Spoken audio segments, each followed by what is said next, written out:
Shijira jirtu kabajamtoota jaalatamtoota miidiyaa akkam jirtan nageenya waaqayyoo waaqa jiraata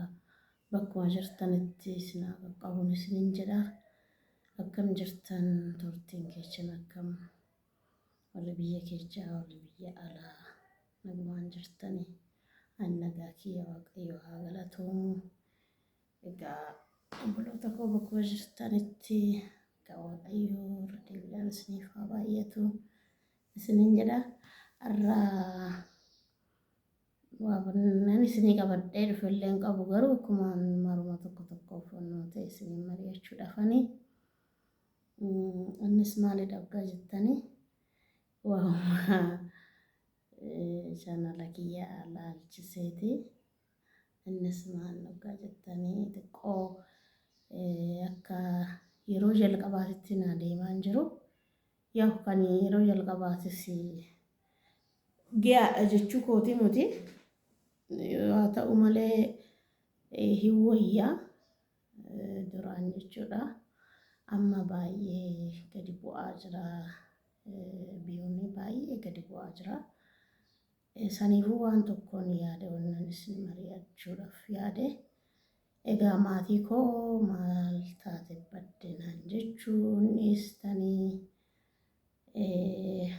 egaa warri amma dirasii na waliin jirtan warri na jajjabeessitan warri jabaadhunaan jettanii guddaan isin galateeffadhaa waaqayyo isin haa eebbisuun isiniin jedha maalan yaade ka intiniin isaa baay'ee gadi bu'aa jira dhugaa katti gadi bu'u kan ammoo hojiidhaafis waan hundaafuu hamileen namaatu bakka yaa hojiidha garuu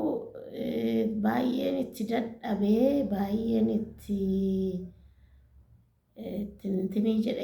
dadhabe jechuun hin danda'u maaliif yaa chaanala kana akkuma beektan nan bitee bituun kiyya ammoo yeroo muraasa keessatti fayyadamuu ta'uu barbaade tana akkuma beekamu ta'eetis immoo sababni isaa maalinni kan biyyoon isaa gadi bu'aa deemu maamilli kiyya maaliif gadi xiqqaachaa deemaa kan jedhu tokko hojii kiyyarraa immoo maalirraa kan jedhu tokkos waan gaafadha ta'eetis immoo warreen ani wajjin hojjedhu akkuma beektan obboleewwan kiyya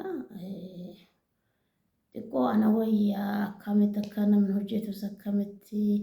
bu'aa bayii guddaa keessa dabranii akka guddifatanis nan beekasi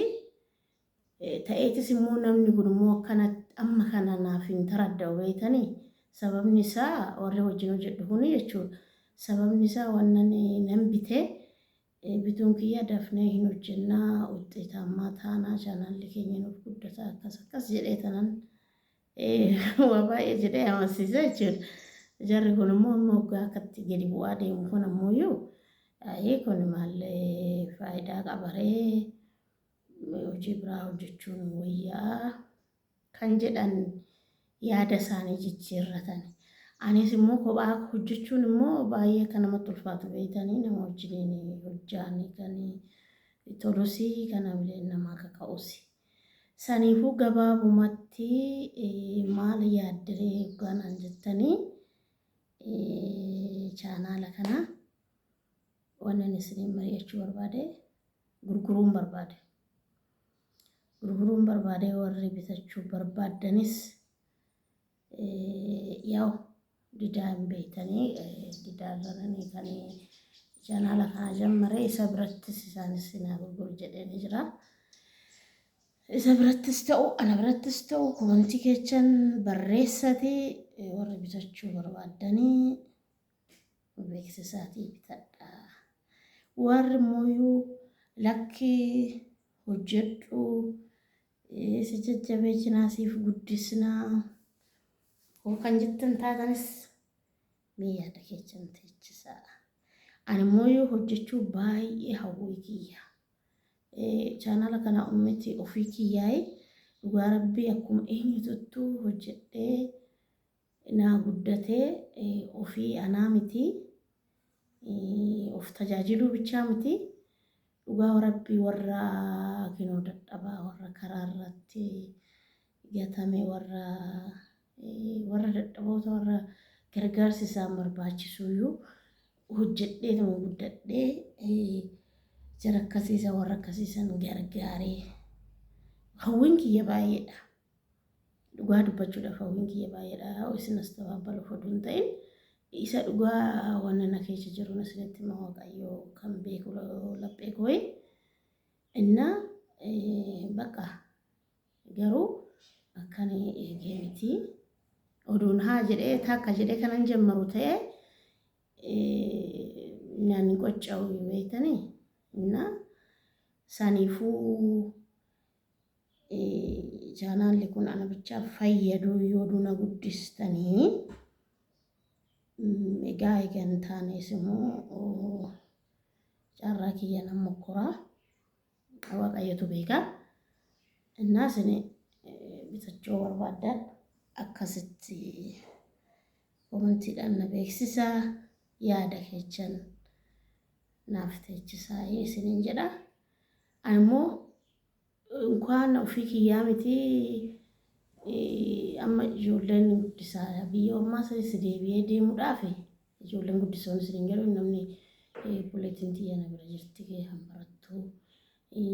mucayyoon obboleessa kiyyaa na bira jirti kutaa torba baratti barana innaa isaan isaasan alaafinnata ofitti fuudhee hojii kana namni jedhaa isaan bira taa'anii haa baratanii jedhee ofitti fuudhee amma immoo ani waan rakkoo hin qabu ani nan hojjedha humna qaba fayyaa qaba haa ta'u wanti hunduu hafee biyya ormaa sanatti deebi'eetu hojjedhee gabii koo argachuu nan danda'an ni yaada isaa hafu seenaa kiyya kan darbe isinitti himee wanta hundaa isin taphachiisa jira maatii kiyya jedhee to'i dhugaa akkasitti naa hubachuu qabdanii. Amma immoo isaan kana eecha godhee tanan akkam godhee tanan ammas yaada akkasiisan yaada kan jedhu tokkos sammuutti na dhufee tanan dhuguma isaanis yoon egaa booni yookaan nan deemu naannoo jedhe dhugaa hin boo'ani immaan isaanii buusanii ta'u ijatti nu gottee deemta jedhan isaaniifuu.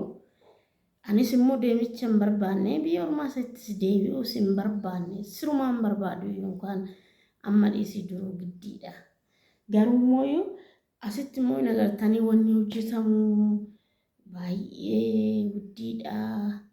Suuqin hojjedha hojjetanii wanna baqa yaadamu muti borsisiin isaa baay'eedha. Yaa hin beektaa warri biyya keessattis warri biyya alaa jirtanis wanni akkuma dhageechan akkuma miidiyaa irraa kana saniifuu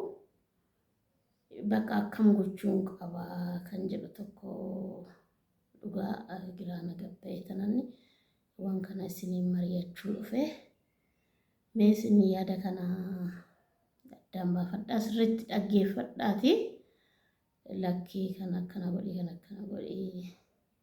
kanan jettanuu jiraattan monon bitadhas kan jettanuu jiraattan komankitti jalatti naa teechisaadha gatiisa na biraas argachuu hin dandeechanii didaa biraas argachuu hin dandeechanii isiniin jedha boloota kooyii egaa na galatoomadha fayyaa argadhaadha bakka jirtanitti buleewwan koo warri biyya alaa jirtan warra akka koo dadhabdan warra akka koo dhugaa umurii keessan biyya alaatti fixxan Waaqayyo si wajjin haa ta'u rabbi sin bira haa dhaabbatu abdiin kutin haadhaan isiniin jedha warri immoo nagaan dhufuu barbaaddanis warri karaa biyya keessanitti dhufuu barbaaddanis nagaan koottaa Waaqayyo sin haa gargaaruun isiniin jedha. Egaa yaadni kiyyaa irraaf qabadhee isiniin dhufee waan tanuma isiniin mari'achuu barbaade tananii sheer walii godhaa walii daddabarsaati waa'ee kanarratti deebii tokko naa deebisaa isiniin eeggadhaan isiniin jedha nagaa naa ta'a nagaa Waaqayyo bakka jirtanitti isiniif haa baay'atu.